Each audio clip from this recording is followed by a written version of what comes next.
5ই August ছাত্র জনতার গণ অভ্যুত্থানের পরে আমরা সিদ্ধান্ত নিয়েছি যে আমাদের সাধারণ শিক্ষার্থীরা তাদের সিদ্ধান্ত বাংলাদেশ জাতীয়তাবাদী ছাত্রদলের উপর চাপিয়ে দিবে। এখনকার যে নাগরিক কমিটি অথবা বৈষম্যবিরোধী ছাত্র আন্দোলনের নেতৃবৃন্দ দুইটি সরকারের চরম পৃষ্ঠপোষকতায় সরকারি স্টেক হোল্ডার হিসাবে চলছে।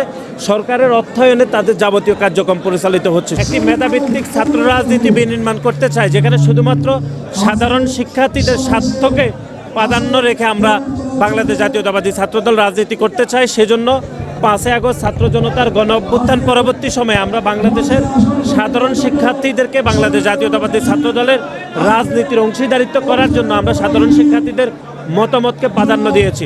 অতীতে আপনারা দেখেছেন যে খুনি সংগঠন ছাত্রলীগের সন্ত্রাসীরা তাদের সিদ্ধান্ত সাধারণ শিক্ষার্থীদের উপর চাপিয়ে দেওয়ার এক ধরনের প্রবণতা ছিল, কিন্তু 5ই আগস্ট ছাত্র জনতার গণ অভ্যুত্থানের পরে আমরা সিদ্ধান্ত নিয়েছি যে আমাদের সাধারণ শিক্ষার্থীরা তাদের সিদ্ধান্ত বাংলাদেশ জাতীয়তাবাদী ছাত্রদলের উপর চাপিয়ে দিবে। সেই সিদ্ধান্ত মোতাবেক বাংলাদেশ জাতীয়তাবাদী ছাত্রদল পরিচালিত হবে। দেখুন, বাংলাদেশ জাতীয়তাবাদী দলের আমরা সহযোগী সংগঠন বাংলাদেশ জাতীয়তাবাদী ছাত্রদল।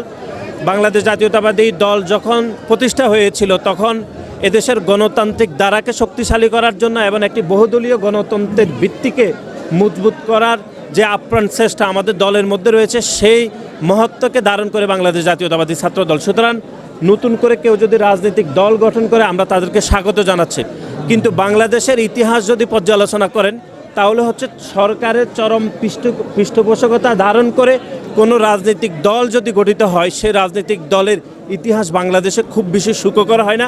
এখনকার যে নাগরিক কমিটি অথবা বৈষম্যবিরোধী ছাত্র আন্দোলনের নেতৃবৃন্দ দুইটি সরকারের চরম পৃষ্ঠপোষকতায় সরকারি স্টেক হোল্ডার হিসাবে চলছে। সরকারের অর্থায়নে তাদের যাবতীয় কার্যক্রম পরিচালিত হচ্ছে। সুতরাং এই ধরনের একটি প্ল্যাটফর্ম থেকে যদি রাজনৈতিক দল গঠিত হয়, সেই দল জনগণের কতদূর ম্যান্ডেট পাবে সেটি আসলে সময় বলে দিবে। কিন্তু আমরা মনে করছি যে অতীতে এই ধরনের রাজনৈতিক দল গঠন করা সরকারের পৃষ্ঠপোষকতায় থেকে সেটি খুব বেশি সুখকর হয়নি।